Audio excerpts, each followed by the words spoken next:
I can't believe it's been 5 years, but we now have the second installment of the Spider-Verse movies, also known as Across the Spider-Verse, and the results are in. Pretty much every single person who saw it had a blast with it, and I agree with that entirely, because I was one of the few people who had a blast seeing it. I haven't had a movie experience this amazing when seeing Spider-Man No Way Home back in December of 2021, so it feels good for me to not be disappointed with the movie I just saw. Now, if you all saw my last video on Into the Spider-Verse, you would know that I thought the movie was spectacular in almost every way possible, with a great story, great humor, and most of all, likable characters. So it was no surprise that I was excited for the sequel, which was announced back in 2018, just a month prior to the release of the first Spider-Verse movie. Sony Pictures Animation had already begun developing a sequel, but it wouldn't be confirmed until November 2019. This movie was actually delayed more than once, believe it or not. It was first slated to release on April 8, 2022, but it got delayed. For what I can assume is because Sonic the Hedgehog Movie 2 already took that date, so it was delayed to October 7th of the same year due to the COVID-19 pandemic. But then it was finally delayed again to finally release on June 2nd of the following year, since it was revealed that the big story Lord and Miller were making was split into two, given that it would be too much for one film, which I'm glad they stuck with because this film was almost 2.5 hours long, even longer than the first movie. But I was also the same person who sat through Avengers Endgame back in 2019, and that film was 3 hours long, so this was nothing. That's not to say that it bored me to death or anything. I'd be lying right out of my ass if I said it did. Although I wouldn't say it's better than the first movie. If anything, it's on par with it, especially when it comes to the execution of, well, everything. How so? Well, let's begin with the story. After reuniting with Gwen Stacy, Brooklyn's full-time friendly neighborhood Spider-Man, also known as Miles, is catapulted across the multiverse, where he encounters a team full of spider people charged with protecting its very existence. However, when the heroes clash on how to handle a new threat, Miles finds himself pitted against the other spider people. He must soon redefine what it means to be a hero so he can save the people he loves most. Looking at this plot from the trailers alone would make you think that it's going to be like the first Spider-Verse movie, which I haven't felt that way about a sequel since Lego Movie 2. I guess when it comes to ATSV, that's Across the Spider-Verse abbreviated, it does feel like the first movie, but the difference is that the story is a lot bigger, and with the addition of more spider people in it, but I guess it's not entirely the same when you watch the movie itself. As for the story itself, I was initially afraid that since they were going to add like a million spider people from the other universes, it would be all that they were focusing on, and would only be used for the sake of a joke or a reference. Some of the references do work and have gotten a laugh out of me quite a bit, but if your movie is only tied within references and character inclusions, then chances are it's not going anywhere at all. But I was surprised that it gave more focus on the story, and that it tried to keep the pacing going well instead of stopping to interrupt with a pointless gag. And for a film that was double the length of the first film, I'd say they did a splendid job at it. But the story didn't have me more impressed as the characters. When I first saw the trailers for the movie, I was excited on how they would portray the main cast, specifically Miles Morales, because his performance in the last movie was stellar. He wasn't just a one-note teenager that wanted to be a hero. There was clearly a reason why he wanted to be that way. This movie, however, has him deal with what he learns to be a hero, which saying that alone makes it cliche, but the execution was handled greatly. And that's on how Miles finds out that while being Spider-Man is a sacrifice,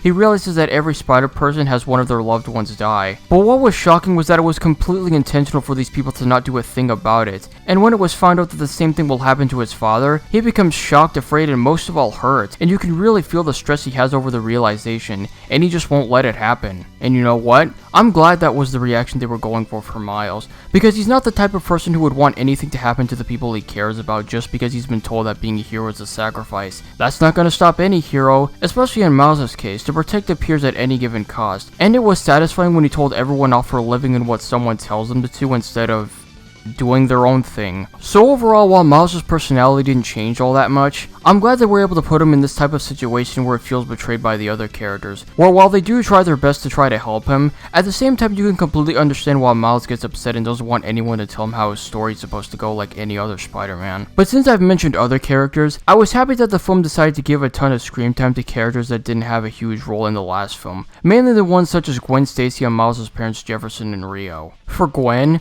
I've grown to like her since her first appearance, and for a badass female character, she's pretty likable, and is hardly too in your face about it. This film expands upon that aspect and tries to tell a story through her point of view in the opening, basically showcasing the death of her best friend Peter, to fighting off the Vulture in the art museum, and how she came to reunite with Miles. And I thought all that shit was fucking cool. just seeing Gwen in action makes me smile for real. Although when I first saw the first 10 minutes of the movie, I literally thought that it was going to be entirely focused on her point of view, like she would be the lead character, because since the first movie focused on Miles, this movie would focus on Gwen, but it still focused on Miles' point of view. But hey, at least the former had a bigger role than she did in the previous, which would explain how she was promoted so much in the trailers. Although if there's one thing I can say about Gwen that was sort of mid for me was her relationship with Miles. I'd like to point out that this movie was meant to have a love story between Miles and Gwen, which fun fact was supposed to be the plot for the original movie, but was moved to this film to give more attention to Miles' backstory. But as for the love story, it's no secret that a lot of people took issue with it, claiming that it would be better if Gwen and Miles stayed friends instead of developing this whole new relationship.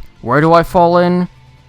Meh, I wouldn't mind the idea of it, as long as it's executed properly, and there can be a way they can make this love relationship work. Plus, it has been brought up at some point in the first movie, and was even brought up again when Miles was drawing a bunch of pictures of Gwen. So it's not like this love shit came out of nowhere or that there wasn't anything building up to its potential. Because believe you me, there is. But I feel like they don't really focus on that aspect way too much. The only time we officially see it is when other characters point out that the two would be a couple one day. But the following scenes and the scenes before just show them being everyday besties. Plus, from Gwen's perspective, her interactions with Miles just goes to show that he's way out of her league, like she's too cool for him or something. That's really an issue I have with a lot of couples, especially the most recent ones, where they try to hammer in the fact that they really love each other, but there are a ton of scenes before or after that somewhat contradict it, to the point where it's hard to decide what their dynamic is supposed to be. Plus, there was even a moment where Miles followed Gwen into the dimension where they meet up with Spider-Man India, and she gets upset with him and regrets visiting him, and it's presented in a way where you think she's gonna hold a grudge against him, but a few seconds after it's forgotten. But I'm glad they didn't extend it for too long, because given what they've already gone through, they should be able to cut each other some slack. So needless to say, I'm relieved they didn't focus on the love dynamic at all, and rather focused on this new Spider-World filled with other spider people. But one thing about their dynamic that was really interesting,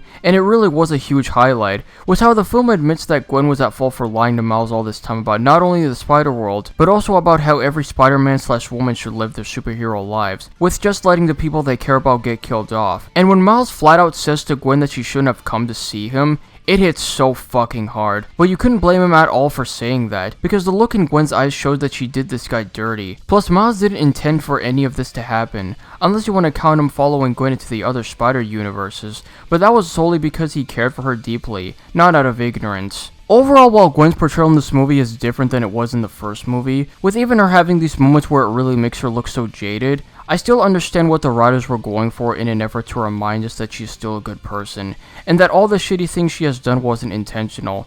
Doesn't mean I have to forgive her though. I hope they continue that aspect of her when Beyond the Spider-Verse comes out, where she tries to make up with Miles. But if Miles straight up forgives her once they meet again, then those moments of his frustration towards her would just be all for nothing. While we're still talking about character relationships, I do want to say that Miles' relationship with his parents has taken a whole new level. And I do mean that as a good thing, because they really had the best relationship in the whole movie. They're not people who just invoke themselves into forced family drama. I mean, sure, there is drama in the movie, but it's treated more realistically to where you can relate to these issues. I know I sure can, so I have this movie to thank for that. Plus, it knows when it shouldn't go too far to the point where it becomes too hostile. And just seeing every scene with Miles and his parents talking just make it seem like I feel like this character, and the dialogue really shows it. It doesn't get as much screen time as Miles' relationship with Gwen, but I'm glad they still contributed to the plot and were shown as strict yet loving parents. As for Miles' relationship with the other spider folks, his relationship with Peter B. Parker has been the same since the first movie, and it really was sweet how they reconciled again. Although sadly it has a lot less attention than his relationship with his family, but the scenes they interact is almost always full of positivity, with even Peter telling Miles that he was the reason why he had a baby. So that's a plus. I can't really say the same for Miles' relationship with the other Spider characters or the characters on their own. I do enjoy one such as Spider-Punk and Spider-Man India, but that's as far as I'll ever enjoy the new cast, because I don't seem to appreciate the rest. For example, Jessica Drew, who was meant to be Gwen's mentor or something, and I thought that would give off some heartwarming scenes between the two, but she's a massive bitch that only wants things for Gwen's sake, never mind the ladders. It just doesn't give off the vibe similar to Miles and Peter. She just becomes so jaded that despises almost everyone. And speaking of jaded, I gotta say that the villains here are way better handled than Kingpin, especially Miguel O'Hara. When first seeing his appearance in the movie, you would think that he would be represented as someone boring, based on what he looks like. Even one of the characters saying that he doesn't have a sense of humor. But he actually comes off really entertaining once I see him in action. He really seems to balance out the humor and him being serious. I like how he wasn't presented as a bad guy from the beginning, being neutral at best, and I don't think it was his intent to even be a villain in the first place, as all he ever wanted was to protect the overall Spider-Verse, not wanting any universes to be destroyed under his watch.